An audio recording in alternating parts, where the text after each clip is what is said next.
Hello and welcome, I am Atomic Bergamot Breath and we are back with another build video. Today we're going to cover everybody's favorite masked figure, Cole. I pulled her really early on and I was surprised at how much fun she was despite having such a simple kit. So, as with our other videos, I'm going to front load these with skill tree and equipment information for anyone just wanting to get in, see how to build the unit, and then I'm going to go into more detail afterwards with stats and star information.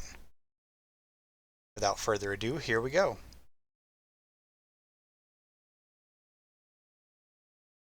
Cole's in a really unique situation, in my opinion, as she has a lot of options depending on your team, the map, and even what kind of equips you're using. Her main two trees are the Assassination tree and the Survival tree. There are merits and arguments for picking a bunch of different options on her, and I can see her being one of the units that people use Castalias on pretty often just to test and adjust to current content and future content. At rank 1, we have Ambush as a passive skill, and Shadowgate as an instant support skill. So, Ambush is what I chose. It gives you an additional 20% physical damage whenever you attack an unharmed enemy, and if you attack them from behind, they can no longer use any passive skills for one turn. This is amazing for one-shotting mobs around the battlefield and proccing her active again passive skill, especially in the weaponry trial number 3, when you want to build up your team using the Devil Tarot. Shadowgate is the standard assassin teleport and buff steal. This is really nice to get around groups of enemies when she's trapped and getting off your backstabs, but the attribute steal, I feel, is really reliant on them having an active buff, and I feel like with Act Again, Cole already has a lot of mobility, so I didn't really want to pick that. At rank 3, we have the Assault skill and Mask. This is one of the ranks where I can see people using Castalia later on to get both. Assault is an instant support buff that increases both crit rate and damage by 15% and increases Cole's tile movement by 2 squares. This is a really nice little instant that can give you that last bit of damage or that last little bit of movement to get to an enemy, kill them and clear a map, or get her active again skill off. Mask is what I chose. It's not an instant, but it cleanses 2 debuffs. It heals 25% of her HP, and she gets invisibility as well as crit rate up by 75% for one turn. This means that she cannot be targeted outside of AoEs for one turn. She can self-cleanse debuffs while she's away from the healer, and her next hit will almost guaranteed be a critical hit. This gains a lot of utility as her star rank increases as well, so I grabbed this first, thinking ahead. Rank 5 is really quick. We have Eerie Footwork, and we have Counterattack. Eerie Footwork is amazing. While healthy and getting hit, Cole will teleport behind a unit, hit them for 70% damage, and gain dodge for a single turn. This has a 3-turn cooldown, but I think it's really worth it. This is, in my opinion, a no-brainer, as Counterattack only hits back once per round for the same amount with no teleport, and this adds a ton of mobility. At rank 7, we get some really cool options. This is where I kind of caved and got both Perfect Assassin and Omen of Death. Now, Perfect Assassin is Cole's unique aura skill and the best crit-based aura currently in the game. She gives all units belonging to the Alacrity group 10% attack, 20% defense, and 15% crit rate and damage. It's an incredible, huge stat increase. There's really not much else to say about it. Omen of Death is another really fun option when you know you're going to be killing things often and quickly. Whenever a unit dies in battle, Cole gets Feverish Beast as a stat buff. And then if she killed an enemy, she gets 2 energy back. Feverish Beast gives her 15% more crit rate and 15% lifesteal.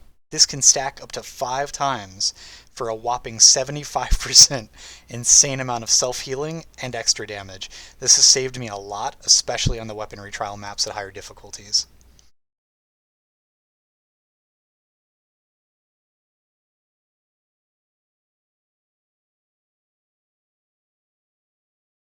Next are Cole's rank 9 skills. These are her basic attack replacements with Hidden Thorn and Critical Strike. Now, Hidden Thorn is pretty cool, with her dealing 100% physical damage and gaining Ignore Assist if launching a back attack. This can turn off enemies' assist skills, which include assisting cover, attack, healing, and revenge, and it's really nice utility to get around people swapping out or attacking you back, or even if you're attacking and somebody has a Samantha nearby and they can heal. After that, we have Critical Strike. Cole deals 50% physical damage twice, but it increases her critical rate by 15% before attacking. I think this is nice, but with how much crit boosting exists in her kit and how easy it is to overcap, I think I'm personally going to go with Hidden Thorn. Cole's last rank, at rank 11, holds her signature animated skill with Wipeout and with Traceless Shadow. I will very likely be grabbing Wipeout. This skill costs 4 energy, and it hits an enemy 3 times at 60% damage with each hit for a whopping 180% damage. If you have no allies nearby, it also gains Ignore Assist, so the enemy can't be helped out by any of those pesky swapping armored units or healing units. Afterwards, if that wasn't enough, she gains Dodge for 1 turn.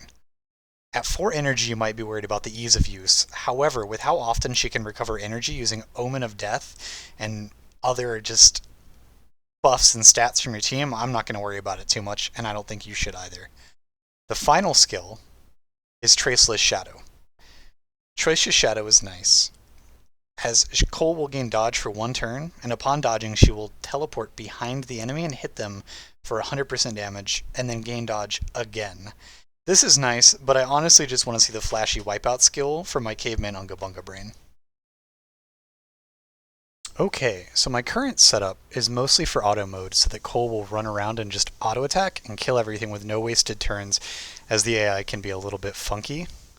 For equipment, I think her signature daggers, the Void Stab, are the best option, as they increase crit rate and damage. They're also free for completing challenges or just getting lucky at the weaponry trials. For armor, I have the Maverick's Cloak. I think this is really nice and builds around her soloing around the map. When she's alone, has no allies within 4 tiles, she gets increased attack, defense, and critical rate. Now, for Tarots, I think you have a couple of options. I think Justice for extra crit is nice when you're not overcapping her crit rate, but I think once you get the final EX skill unlocked for Devil, that's a whole other story. I think it becomes her best in slot, as it gives her double the amount of stacks and boosts per kill. Now, for anybody who just wanted to see the basic overview, thanks for watching and happy killing. For everyone else who wants to stay, we're going to go ahead and go into the star information and stat placements now.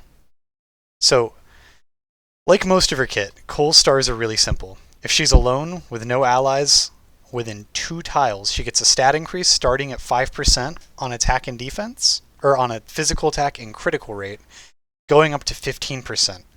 After killing a foe by attacking from the side or behind, she will be granted an additional turn through the skill Act Again. This is incredible and really the meat of her trait. This has a 3-turn cooldown to begin with, but the real doozy is that at rank 3, it goes down to 2 turns, and at rank 5, it has an absolutely wild 1-turn cooldown. It's insane. I'm going to personally be farming her as fast as I can. Now, going into her stat placements, at level 60, Cole will have an HP amount of 3,151, which is 29th highest out of the 39 current legendaries. Her physical attack is 1,415, which is the 17th highest. Her physical defense being 449 at 26th, the same as her magic attack at 991 being 26th. Her magic defense is 498 being 14th highest. Her speed, shockingly, is 163 being the 26th highest. However, her base movement speed is 5, which is the highest base movement that any unit can get. So thank you guys for watching. Please like the video if you enjoyed it, dislike it if you didn't, subscribe if you'd like more videos like this. If you have any thoughts or ideas about this video or requests for new videos, please comment them down below. I'm currently streaming on Twitch 3 days a week at Saturdays from noon to 2 Eastern Standard Time, and Tuesdays and Fridays from 5:30 p.m. to 7:30 p.m. Eastern Standard Time, with channel information in my description. Thank you so much, and I hope you guys have a wonderful day. Bye.